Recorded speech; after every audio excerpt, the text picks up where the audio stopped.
اعوذ باللہ من الشیطان الرجیم، بسم اللہ الرحمن الرحیم۔ جی ہم نے کل آیت نمبر 37 تک کیا، 39 تک بلکہ ہمارا ہو چکا تھا۔ سورہ بقرہ ہم کر رہے تھے اور آدم علیہ السلام کا قصہ ہم نے پڑھا۔ اس میں ہم نے پوائنٹ سمجھے کہ اللہ تعالیٰ نے ہم کو یہ قصہ کیوں بتایا تھا، اور ہم نے ہر بار کہا کہ اللہ تعالیٰ کوئی بھی قصہ اس قرآن میں فضول نہیں بتاتے، ہر قصے کے پیچھے کوئی نصیحت ہے جو اللہ تعالیٰ مجھے اور آپ کو دینا چاہتے ہیں، تاکہ ہم اس سے سیکھیں اور اپنی زندگیوں میں بہتری لائیں۔ ٹھیک ہے، تو آپ دیکھیے کہ کافی چیزیں اللہ تعالیٰ نے اس میں ہم کو بتائیں، اور ہم نے کل پوائنٹس بھی لیے، اور جو لاسٹ پوائنٹ تھا، جو بہترین ہم کو ایک وظیفہ ملا قرآن سے، کہ جو بھی اللہ کی طرف سے ہدایت آئے اس کی اتباع کرنا۔ ٹھیک ہے، یہ سب سے بڑا پوائنٹ ہے میرے اور آپ کے لیے، کہ اللہ کی طرف سے اللہ کی کتاب قرآن آئی ہمارے لیے، اور ہر دور میں اللہ کی کتابیں آئیں، اس پر اللہ کہہ رہے ہیں کہ اس کو صرف ماننا ہے۔ ٹھیک ہے، اگر تم اس کے پیچھے چلے، یعنی اپنی زندگی اس کے اصول کے مطابق تم نے چلی، تو پہلے پوائنٹ لے لیجئے، جب سورہ بقرہ ہم نے سٹارٹ کی تھی، اور وہاں پر جو پوائنٹ تھا، پوائنٹ نمبر 3، کہ الذین یقیمون الصلاۃ، وہ جو قائم رہتے ہیں نظام پر، اللہ نے جو نظام دیا ہے اس قرآن میں، ٹھیک ہے، اس نظام پر جو قائم رہتے ہیں، ٹھیک ہے، تو اس پر جو قائم رہتے ہیں وہ بھی فلاح پانے والوں میں سے ہوں گے۔ یعنی اللہ تعالیٰ نے جو ہر ایک کو ایک نظام دیا، جیسے توریت والوں کو ایک نظام دیا، انجیل والوں کو ایک نظام دیا، زبور والوں کو ایک نظام دیا، قرآن والوں کو ایک نظام دیا، اور سارے نظام میرا ماننا ہے کہ سب ایک ہی احکامات تھے۔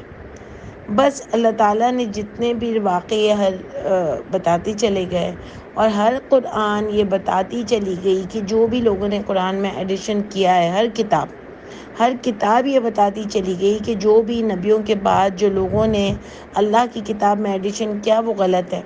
جو نئی کتاب آئی اس نے اس سب کے پول کھولے، کہ جو بھی یہ دین لے کر چل رہے ہیں، مطلب انہوں نے شرک ایڈ کر لیا، انہوں نے اور چیزیں ایڈ کر لی اس کو کتاب میں۔ جیسے آج ہی آپ دیکھ لو، اگر آپ انجیل پڑھتے ہو تو اس میں کتنے ایڈیشن ہیں۔ جیسے ہمارے یہاں ہم نے اتنے ایڈیشن دین میں کر لیے، دوسری کتابوں کے ناموں کے ساتھ، نبی کے ناموں کے ساتھ، ہم نے دین کا پورا حلیہ ہی چینج کر دیا۔ اور پھر اگر کوئی اس کی بات کرتا ہے کہ اللہ کی کتاب کافی ہوتی ہے جواب دینے کے لیے، تو لوگ اس کو کہتے ہیں کہ یہ تو نبی کو نہیں مان رہا۔ حالانکہ نبی کو کون نہیں مانے گا؟ جس کو اپنی آخرت برباد کرنی ہوگی وہ نبی کو آخری نبی اور اللہ کا نبی نہیں مانیں گے۔ اللہ تعالیٰ نے تو ہم سے فرمایا ہے کہ میرے بعد اگر سب سے زیادہ کسی سے محبت کرنی ہے تو وہ نبی کریم صلی اللہ علیہ وسلم کی ذات ہے، تو ظاہر ہے وہ ہمارے لیے اتنی ہی معتبر ہے۔ سب سے زیادہ اگر کسی سے ملنے کا دل چاہتا ہے اللہ کے بعد، تو وہ نبی کریم صلی اللہ علیہ وسلم کی ذات ہے۔ اور وہ جو اصول ہم کو دے کے گئے ہیں زندگی میں، کہ اللہ کے ساتھ کسی کو شریک نہیں کرنا، اور یہ کتاب اپنی زندگی میں مجھے اور آپ کو دے کے گئے، تو اللہ بھی یہی فرما رہے ہیں کہ جو اس راستے پر چلے گا اس کے لیے اللہ تعالیٰ نے بہت خوبصورت انعام کیا، جس پر میں آپ کو بار بار کہتی ہوں کہ ہم وہ ایسی ایک سرسری پڑھ کے گزر جاتے ہیں کہ ان الذین آمنوا وعملوا الصالحات ولا خوف علیہم ولا هم یحزنون۔ اگر آپ اس کو صحیح سے اسٹڈی کرو نا، تو خوف اور غم کا دور ہو جانا ایک اتنی بڑی نعمت ہے نا انسان کی زندگی میں، کہ وہ اس کی زندگی کو بڑا ہی پرسکون بنا دیتی ہے۔ ٹھیک ہے، تو یہاں پر یہ ڈسکشن ہوا، یہ بہت بڑا انعام اللہ تعالیٰ نے ہم کو بتایا، وہ دنیا میں بھی ملے گا اور آخرت میں بھی ملے گا۔ اور وہ لوگ جو کفر کرتے ہیں، تو ہم نے پوائنٹ کیا لیا تھا کہ کافر صرف یہودی، کرسچنز، یہ سب نہیں ہوتے۔ جو بھی اللہ کی ہدایت کو کفر کرے گا اور اللہ کی آیتوں کو جھٹلائے گا وہ کافر ہے، اور وہ اصحاب النار ہے، اور وہ اس میں ہمیشہ رہیں گے۔ اب پوائنٹ بھی نوٹڈ کیا تھا کہ ہمارے یہاں اتنی جھوٹی باتیں ہیں کہ مسلمان تو بس تھوڑی دیر کے لیے جائے گا اور پھر وہ تھوڑی سی سزا بھگتے گا اور پھر وہ واپس آ جائے گا۔ اگر یہی سب ہم کو دیکھنا ہے، یہی سب ہم کو جھوٹی باتیں کرنی ہے، تو اللہ کو اتنا بڑا قرآن دینے کی کیا ضرورت ہے؟ اگر صرف لا الہ الا اللہ پر ہی جنت مل رہی ہے تو اللہ کیوں فرماتے ہیں کہ ہم حسبتم ان تدخلوا الجنہ، کیا تم گمان کرتے ہو کہ یوں ہی جنت میں چلے جاؤ گے؟ ابھی آزمایا نہیں ہے تم میں سے لوگوں کو؟ تو اگر یوں ہی جنت ملنی تھی تو نبی کریم صلی اللہ علیہ وسلم کو راتوں رات مکہ سے مدینہ کیوں جانا پڑا؟ اس زمانے میں نبی کریم صلی اللہ علیہ وسلم کے ساتھیوں نے کہا کہ متی نصر اللہ، یعنی اتنی وہ تکلیف میں تھے، ورنہ وہ ہماری طرح چھوٹی چھوٹی چیزوں میں چیخنا نہیں شروع کر دیتے تھے۔ انہوں نے کہا متی نصر اللہ، واقعی مشکل میں تھے۔ اللہ نے کہا نصر اللہ قریب، یعنی ان کو کیوں اتنی جنگیں لڑنی پڑی؟ وہ بھی تو گھر میں ایک آیت کریمہ کا ختم کرا کر اور جنگیں جیت سکتے تھے۔ وہ بھی تو ایک آیت کریمہ کا ختم کرا کے ساری مشکلیں آسان کروا سکتے تھے۔ وہ تو ہم سے اچھا پڑھتے نا، سمجھ کے پڑھتے، ڈیڈیکیشن کے ساتھ پڑھتے، دھیان لگا کر پڑھتے، لیکن ان کو خواہ کی اتنی محنت تھی کہ وہ ہر وقت جنگیں کرتے تھے، اور وہ بھی اپنے سے ڈبل ٹرپل جو فوج تھی اس کے ساتھ۔ تو یہ بے وقوفوں والی باتیں ہیں جو ہم کو کہیں کا نہیں چھوڑیں گی، اور آخرت میں ہم اپنے لیے کچھ بھی نہیں کر سکیں گے، یہیں سے جو کچھ کر کے جانا ہے۔ تو پلیز ہم سب آنکھیں کھولیں، حق کو دیکھیں کہ جو بھی اللہ کی آیتوں کو کفر کرے گا وہ آگ میں جائے گا، اور وہ اس میں ہمیشہ رہے گا۔ کوئی کیٹیگری نہیں ہے کہ مسلمان نکل آئے گا اور ہندو بن رہے گا، کرسچن بن رہے گا، یہودی بن رہے گا، جو بھی اللہ کی بات کا کفر کرے گا، ٹھیک ہے۔ اب دیکھیں آدم علیہ السلام کا قصہ ختم ہوا، اب بنی اسرائیل کا قصہ آ گیا۔ آپ دیکھیں اللہ تعالیٰ کتنے ہمارے پوائنٹس کلیئر کر رہے ہیں، اور اللہ کسی ایک شخص سے بات نہیں کر رہے، اللہ بنی اسرائیل سے بھی بات کر رہے ہیں، اللہ آدم کا قصہ بھی ہم کو سنا رہے ہیں، اللہ ناس سے بھی بات کر رہے ہیں، اللہ ان لوگوں سے بھی بات کر رہے ہیں جو ہدایت لینا چاہتے ہیں۔ تو اللہ سب سے بات کر رہے ہیں، اور اس سے پتہ چلتا ہے کہ قرآن اس شخص کے لیے ہدایت بن سکتی ہے جو اس کے لیے ٹائم نکالے، اس کو سمجھے، اس کے اصولوں کو سمجھے، دیکھیں اللہ ہم کو کیسا انسان دیکھنا چاہتے ہیں، اور پھر ہم اس کو اپنی پریکٹس میں لائیں انشاءاللہ تعالیٰ۔ اس کے بعد آپ دیکھیں کہ اللہ تعالیٰ نے بنی اسرائیل سے یہاں پر بات شروع کی۔ آتا ہے یا بنی اسرائیل، اے بنی اسرائیل، اذکروا نعمتی اللتی، یاد کرو میری نعمتیں، وہ جو انعام کی، اللتی وہ جو انعام کی میں نے تم پر، ٹھیک ہے، وہ جو انعام کی میں نے تم پر، انعمتو تاپشتو میں نے، انعمتو علیکم تم پر، کم تم، ٹھیک ہے، تم پر، وَأَوْفُوا اور پورا کرو، بِعَہْدِی، دیکھیں یا ساکن آ گیا، میں نے کہا تھا نا یا ساکن کا میننگ کیا ہوتا ہے؟ میں، میرے عہد کو، اوفی میں پورا کروں گا، بِعَہْدِکم تمہارا عہد، ٹھیک ہے۔ اب بنی اسرائیل کی بات ہو رہی ہے، بنی اسرائیل ظاہری بات ہے یہاں پر لگ رہا ہے کہ بنی اسرائیل کچھ کر رہے تھے اللہ کو ناراض، جبھی تو اللہ تعالیٰ ان سے فرماتے ہیں، اور اللہ تعالیٰ نے قرآن میں ہم کو یہ بتایا، ہم کو بنی اسرائیل کی بات بتا رہے ہیں کہ سمجھو کہ وہ بھی اللہ کی اس طرح ہی ناقدری کر رہے تھے، اللہ کی نعمتوں کی اس طرح ناقدری کر رہے تھے۔ اللہ نے ان کو بہت نعمتیں دی تھیں، سب سے بڑی نعمت تو آپ دیکھو کہ اللہ تعالیٰ نے اس کو بنی اسرائیل فرعون کی قید سے چھڑایا۔ بنی اسرائیل کا فرعون نے کیا حال کیا ہوا تھا؟ اللہ تعالیٰ نے نبی بھیجے، اور نبی ان کو قید سے چھڑایا اس فرعون کی۔ اللہ نے معجزے کے ذریعے فرعون کو برباد کیا، یعنی سمندر ہاف ہوا اور وہ اس میں سے چل کے گئے، یعنی ان کے سامنے یہ معجزہ ہوا۔ اس کے باوجود بھی وہ تھوڑا آگے چل کے انہوں نے کہا کہ آپ دیکھا، انہوں نے کہ ایک قوم جو ہے وہ بت میں کسی کو پوج رہی تھی، تو انہوں نے کہا ہمارے لیے بھی ایک ایسا معبود بنا دیں۔ آپ سوچو انسان ایسا ہوتا ہے، تو میں اور آپ بھی تو ایسے ہی ہیں، یعنی انہوں نے کہا ہمارے لیے بھی ایسا معبود بنا دے، حالانکہ ادھر سب کچھ ہوا، جادوگروں نے بھی دیکھا، انہوں نے بھی مان لیا کہ یہ کوئی اللہ کی ذات ہے، انہوں نے دیکھا اللہ نے کیسے سمندر کو ہاف کیا، پھر بھی ان کو یقین نہیں آیا، اور انہوں نے کہا ہمارے لیے بھی کوئی ایسا سامنے اللہ بنا دے۔ اور پھر آپ نے دیکھا کہ موسیٰ علیہ السلام جیسے ہی اللہ نے ان کو بلایا، وہ کتاب لینے گئے، انہوں نے جو ہے وہ کوہ طور پہ جب وہ گئے 40 دن کے لیے، انہوں نے پیچھے سے معبود بنا لیا بچے کو۔ تو انسان ایسا کم ظرف ہے، میں اور آپ بھی ایسے ہی ہیں کہ ہم دیکھتے ہیں روز اللہ کی عظمت دیکھتے ہیں. سورہ رحمان کیا بتاتی ہے کہ ہر روز اللہ کی ایک شان ہے. ہم ہر روز اللہ کی ایک شان دیکھتے ہیں. یہ بچہ پیدا ہونا کسی معجزے سے کم ہے؟ یعنی کیسے اس کی ماں کے پیٹ میں اس کی ہاتھ کی ایک ایک پور بھی بنی ہوئی ہوتی ہے، لائنز بنی ہوئی ہوتی ہیں، ایک ایک چیز بنی ہوئی ہوتی ہے، اس کی آنکھیں، اس کی پلکیں، اس کی آئیبروز. یعنی سوچوں تو دنگ رہ جاتی ہوں کہ اتنا خوبصورت بچہ کیسے نکل آتا ہے. یہ صرف اللہ کی ذات کر سکتی ہے. یہ اللہ کو ان کو کیوں بتانا تھا؟ اللہ تو کن فیکون سے یہ بھی کر سکتے تھے کہ بچہ اچانک سے آ جائے، گھر کے اندر ہو. لیکن اللہ نے پورا سسٹم بنایا. اللہ نے اپنی شان بتائی کہ کیسے ماں کے پیٹ میں 9 مہینے اتنی چھوٹی سی جگہ پر وہ بچہ رہتا ہے، اور وہ کیسے اس کی ایک ایک چیز بن رہی ہوتی ہے. یہ کوئی شان ہے عجیب سی، ایک عظمت ہے، ایک ذوالجلال کی شان ہے. یہ سمجھ سے باہر ہے، لیکن پھر بھی ہمیں کوئی فرق ہی نہیں پڑتا.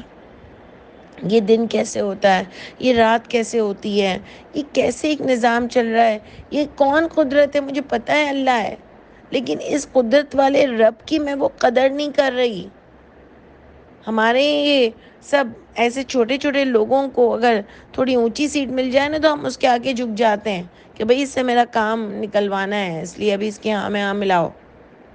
ہم نوکروں کے بھی ہاں میں ہاں ملانے لگتے ہیں کیونکہ اب دوسرے لوگ ملتے نہیں ہیں اچھے سنسیئرٹی والے.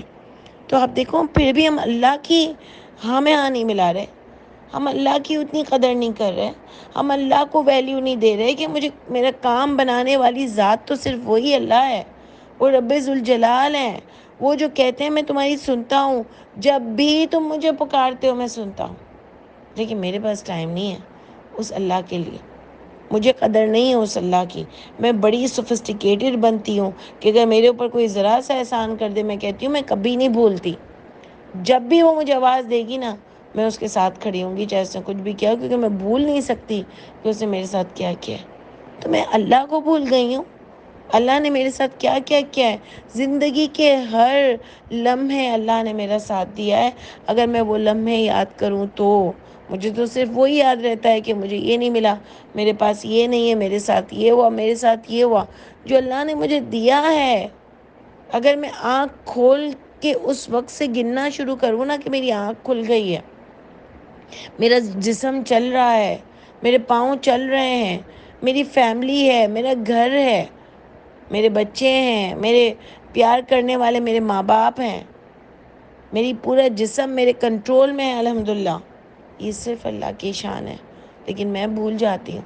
نہ سوفسٹیکیشن اس میں مجھے یاد آتی ہے، نہ رب ذوالجلال کی عظمت یاد آتی ہے.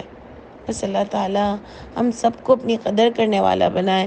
اللہ تعالیٰ جو قرآن میں آیت فرماتے ہیں نا کہ وَمَا قَدَرَ اللَّهُ حَقَّ قَدْرِهِ، نہیں قدر کی اللہ کی جیسا کہ حق تھا اس اللہ کی قدر کرنے کا، ہم نے نہیں کی. تو آپ دیکھو کہ یہاں پر جو بات آئی کہ اللہ تعالیٰ ان سے بھی کہہ رہے ہیں کہ یاد کرو میں نے تم کو کتنی نعمتیں دی ہیں، مجھے اور آپ کو بھی کہہ رہے ہیں یاد کرو.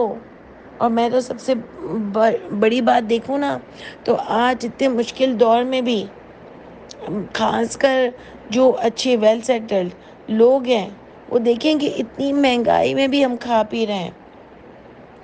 ہم کو ان لوگوں کی طرح گرم وہ اس طرح کے لوگوں کی طرح نہیں ہے ہم کہ ان کو چولہے پہ صرف پانی گرم رکھنا پڑے بچوں کو دلاسا دینے کے لیے اور اتنی دیر میں ان کو نیند آ جائے. میں صرف اپنی ماسی کی بات ہی سنتی ہوں نا تو مجھے اتنی تکلیف ہوتی ہے کہ ان کو کھانا کتنا مشکل سے ملتا ہے. اوپر سے ہمارے یہاں تو گیس نہیں ہے، یہ نہیں ہے، لکڑیوں کے پیسے الگ دینے، یہ کرنا وہ کرنا. یعنی اس پر بھی جو ہم 3 وقت کا کھانا اچھے سے کھا لیتے ہیں نا، ہم تو اور بھی اوپر بہت کچھ کھاتے ہیں، پھر بھی ہم قدر نہیں کر سکے نا. قدر سے مطلب یہ ہے کہ مجھے اور آپ کو تو کتنا کام کرنا چاہیے، کتنا اللہ کا تھینک فل ہونا چاہیے. ہم کوئی بھائی آسمان سے اٹھ کر تھوڑی آ گئے، کوئی ہم ایسے وہ تو نہیں تھے بڑی کوئی ہم شان والے تو نہیں تھے کہ ہم کو اتنا سب کچھ مل گیا ہے. یہ آزمائش ہے. کوئی یہ نہیں کہ آج کا جو غریب ہے وہ گندا ہے، گنہگار ہے، اس کی اپنی ایک آزمائش ہے اور ہماری اپنی بہت بڑی آزمائش ہے کہ اللہ نے ایسے ہی سب کوئی میں بہت پیاری نہیں تھی کہ ہمیں دے دیا ہے سب کچھ.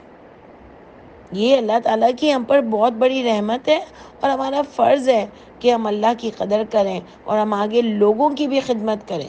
یہ میری اور آپ کی بہت بڑی آزمائش ہے کہ ہم بہت لاڈ لیتے ہیں کہ ہم کو اتنی گرمی میں محنت نہیں کرنی پڑتی. کیا ہم بہت لاڈ لیتے ہیں کہ بھئی ہم کو جھڑکیں نہیں پڑ رہی ہیں؟ نہیں، یہ ہماری آزمائش ہے. اللہ تعالیٰ سورہ دعا میں نبی کریم صلی اللہ علیہ وسلم سے فرماتے ہیں کہ جب ہم نے آپ کو یتیم پایا، ہم نے آپ کو ٹھکانہ دیا، ہم نے آپ کو جب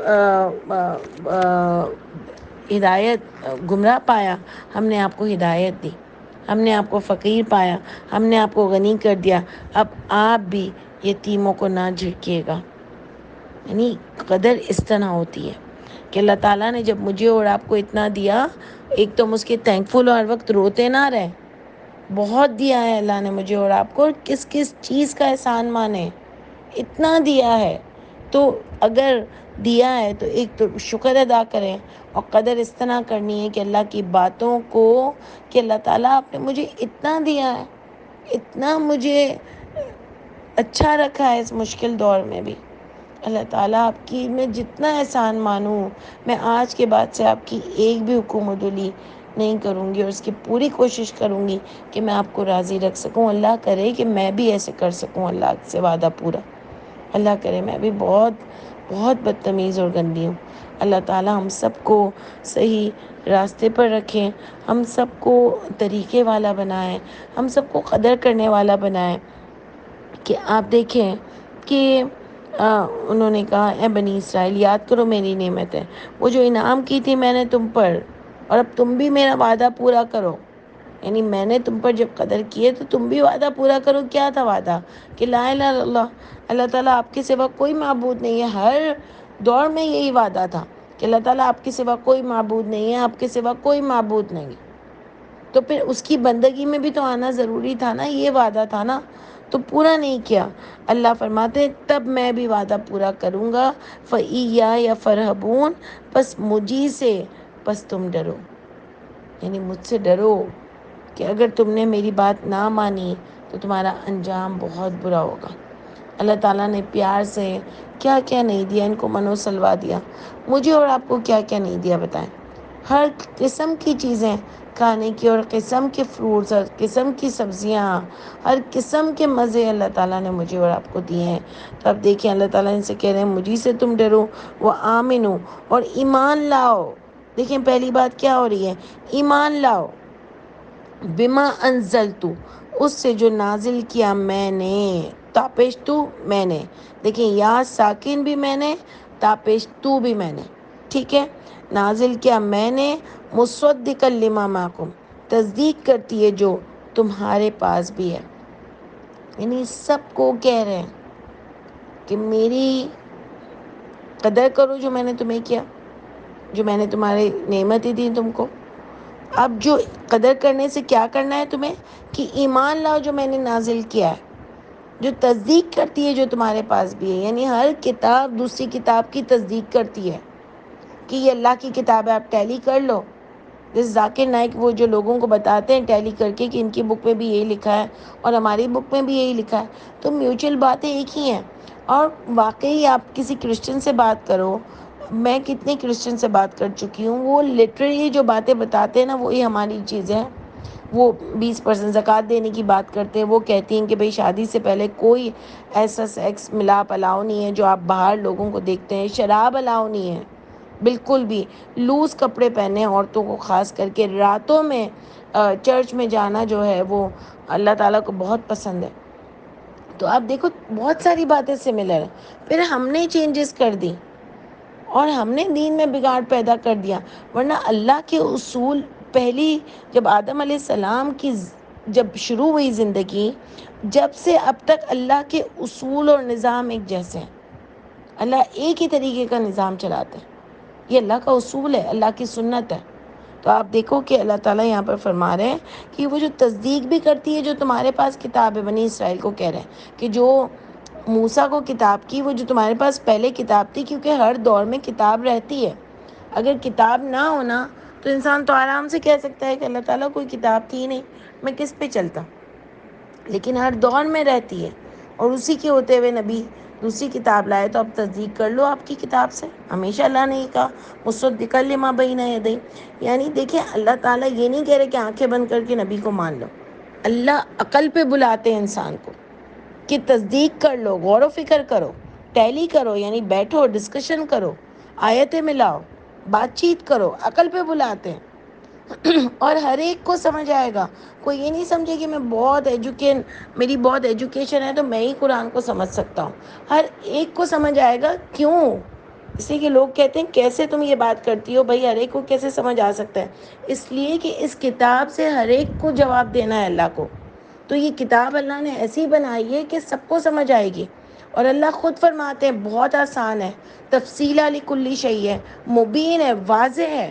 دیکھیں واضح کیا چیز ہوتی ہے کہ اندھیرا ہوگا تو ایک ان پڑھ کو بھی دکھے گا اور ایک پڑھے لکھے کو بھی دکھے گا، چاند نکلے گا تو ایک ان پڑھ کو بھی دکھے گا اور ایک پڑھے لکھے کو بھی دکھے گا۔ تو یہ ایک سینس کی بات ہے کہ اللہ تعالیٰ نے یہ کتاب، جب سوال ہوگا اس سے تو سمجھ بھی سب کو آئے گی۔ اللہ تعالیٰ نے مجھے اور آپ کو کسی بڑے کا محتاج نہیں کیا کہ وہ جو بولے وہی کرنا ہے، قرآن جو بولے وہ کرنا ہے، اللہ جو بولے وہ کرنا ہے، اور اس کے لیے مجھے اور آپ کو اس میں ٹائم لگانا پڑے گا، سمجھنا پڑے گا، تبھی اللہ تعالیٰ بھی ہم کو اس کو بہت اچھی طریقے سے سمجھائیں گے۔ بالکل کھلے دماغ کے ساتھ اس کو سننا پڑے گا۔ آپ کو جو بھی چیزیں کسی کی بھی غلط لگتی ہیں، میری غلط لگتی ہیں، مجھے آپ کی لگتی ہیں، ہم کو بہت اچھے دماغ کھول کے اس کو ڈسکس کرنا چاہیے۔